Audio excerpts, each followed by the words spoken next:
hope you weren't filming all of that, but let me just show you.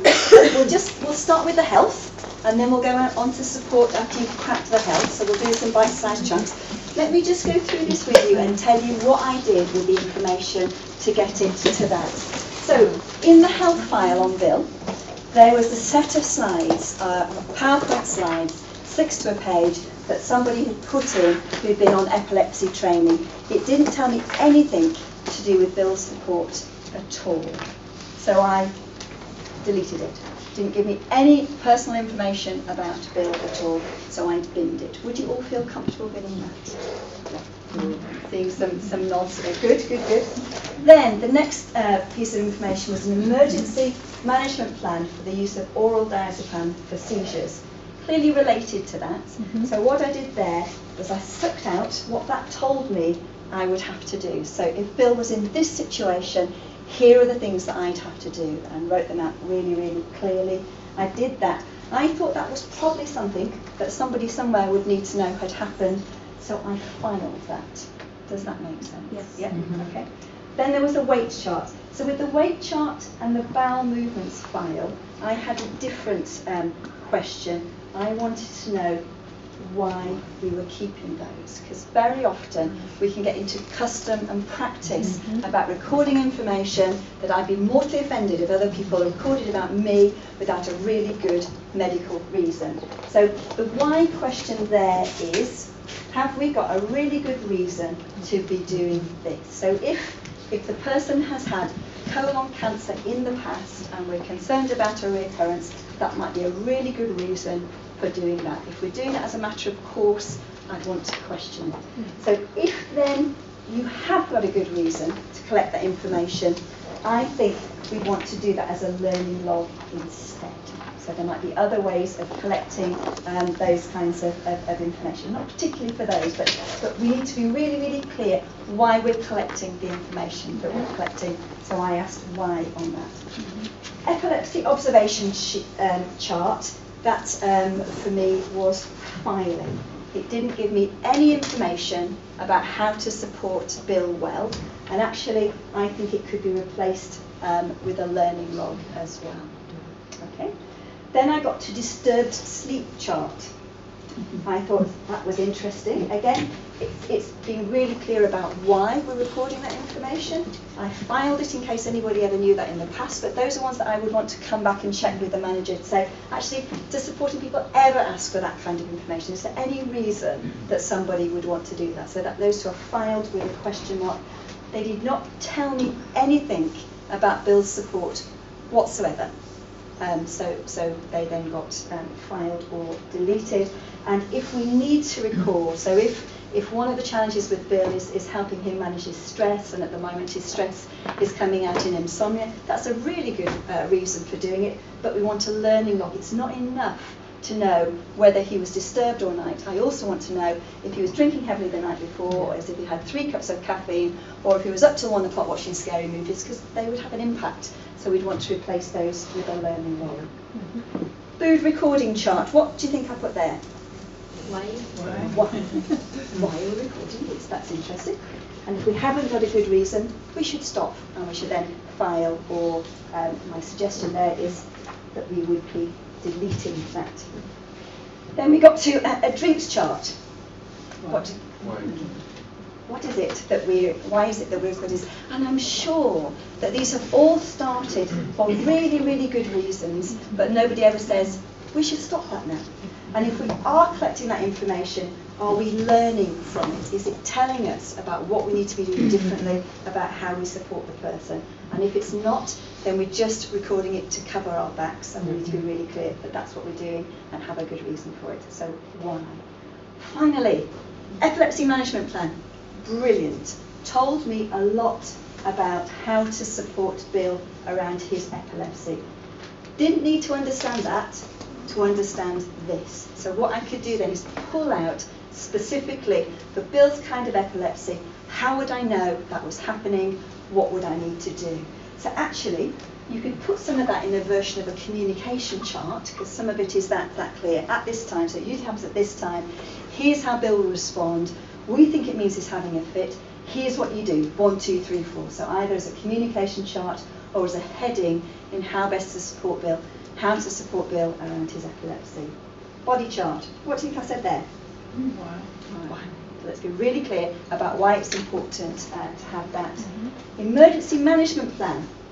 What do you think? Oh, I actually, best support, and then I deleted it because it wasn't a document that was signed by anybody. It didn't look, terribly official in the way that supported people would need to see that. It gave me good information that I could then transfer directly to that, so I deleted it.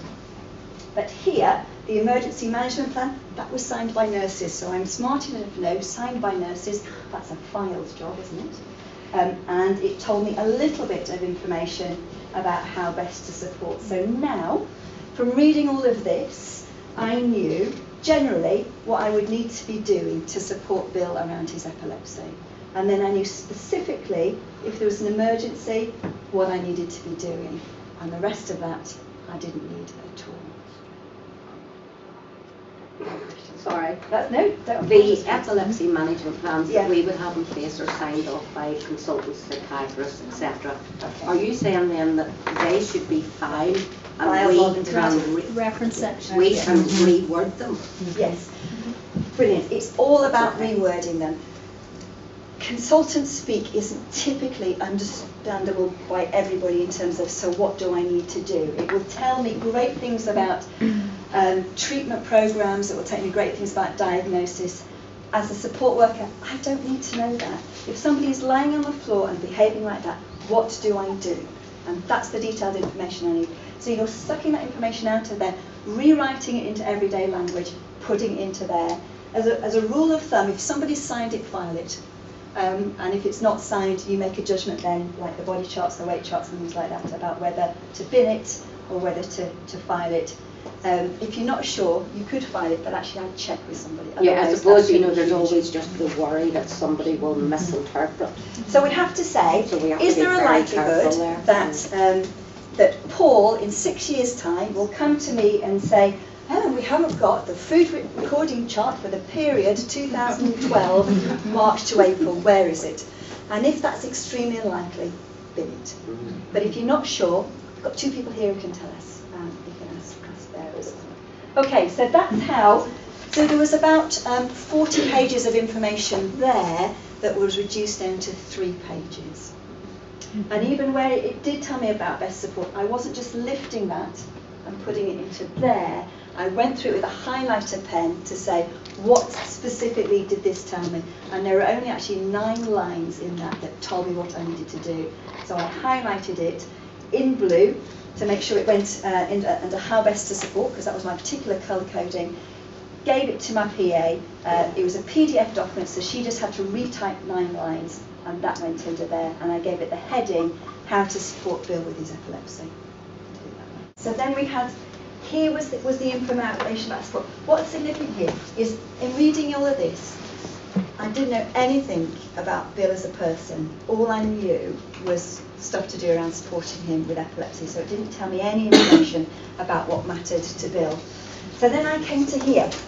Now, the personal care routine, that was really, gave me really good information about how best to support Bill. But it still wasn't cutting and pasting that and putting it under that. There was still quite a lot of information that was redundant in it, so I just needed to take out the what do we need to do and things that I needed to know, not about history, but that would affect how I supported Bill. Would I file that or would I bin it? Delete. Yes, I deleted it. Financial risk assessment told me a bit about what the issues were around supporting Bill to manage his money. Pulled out the 6 lines that said what I need to do when we're at a bank or what I need to do to make sure things are kept safely. Put that under how best to support Bill. Gave it a subheading, how best to support Bill around his money. Filed or deleted? Yes, filed. I think probably anything that's got assessment on it is probably worth filing. Thank you very much. Matching support. I gave a little cheer when I got here, because this was one that I could directly take and transfer into how best to support because it was written out beautifully, and this is where I started to get more of a sense about what mattered to Bill, because I was learning about the characteristics of the best people in Bill's life, so that was great. Behaviour management guidelines. What do you think I did? Sucked out the best support. Did I create a section under how best to support, saying how to help Bill with his behaviour? No, good. No, I didn't at all. So it told me some stuff that's likely to happen at meal times. It told me some stuff that's likely to happen when we're out and about. So I put all of that information under how best to support Bill at meal times, how best to support Bill when out and about. So that's a beware one, because we think it's going to be easy just to transfer, but actually you need to put it in different headings. Now, I've learnt a lot about the speech and language therapists who are supporting Sorry, Helen, what did you do then with the behaviour management guidelines? Did you delete them or file them? I deleted them because they weren't signed. Clearly, that was the wrong decision, and I own that wrong decision. And actually, I didn't get to delete anything because it's all on the computer.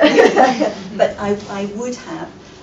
But clearly from the that's a filed one, I'm sure. Yes, we'll file that then. I would disagree. Mine was.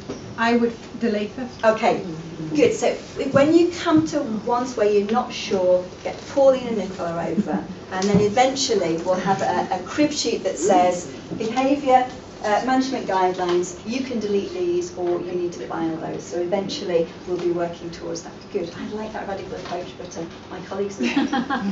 Speech and language therapy. We've got the music interaction group progress summary. What do you think I did with that? Wow. Why? Didn't tell me anything. It was a report of group sessions that had 2 lines about Bill's progress that didn't tell me anything about what mattered to Bill, didn't tell me anything about how to support Bill.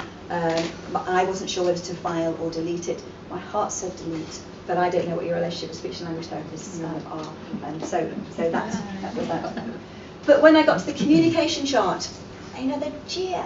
Because it's written beautifully under the headings that we encourage. Again, that was one, like the matching support, that I could just lift and put there. And what I also recognise is I might be learning other stuff to add to it. So even if it's something to lift and move there, you might still be adding to it and developing it further. Speech and language therapy, communication chart and choice chart. What do you think I did with that? I would extract what you need. Yes, I did. The communication chart bit, I could then add some of it to the communication chart as we understand it, as well as having some headings from that as well. So it did give me some good information to add to that, but I didn't need to keep it as a separate file, so it went into reference material as well. Speech and language therapy report. I learned a lot about pre-verbal communication. I learned a lot about the history of some of that. It didn't tell me a great deal about Bill. I had about 6 or 7 lines that could add to a communication section, particularly around choices, but the rest of it was on my file/delete, again, depending on whether you feel the need to keep speech and language records or not. So I wasn't sure about that one, but 6 or 7 lines, so that was good. The report I've been through, routines. Yes, so there was some overlap between personal care routines and routines, and clearly these were done at different times. So we need to check what's the most up to date and make sure then we just have one section that says routines. But for most people, there's routines around morning, there's routines around evening, there's routines around work, about meal times and things. So splitting it into those made sense as well. Individual communication program gave me a bit more information here. Actually, it gave me some questions to answer as well. There were things in that I wasn't sure about, but wasn't confident we could just leave. So I took those and put them into questions to answer. So some of what you'll read, you think, ooh, that feels important. It doesn't tell me something about support. It doesn't tell me about important too, but it wouldn't feel right to let that go. So we started to create there a questions to answer list that when we get to review, we'll make sure they do get answered. Given that they've not been answered for 8 months, which was the date of the report, I didn't get a sense that it was really urgent. So if you're seeing urgent questions to answer, then red flag them and make sure they're discussed at your team meeting as soon as you can. personal profile. Now when I saw this, I thought it was going to give me lots of personal information about what mattered to Bill, and it didn't. It gave me lots of data about GPs, date of birth, all that kind of thing. So what do you think we should do with that? File at the front, absolutely. So where we may end up is subheadings for the reference file. So in your reference file, make sure the personal profile information is at the beginning, then go through, have all the risk assessments in order, then you might have to have health information. I think that's something we can figure out when we've got them. The main thing is to get things into the right headings first of all. Now look, just look at the balance here.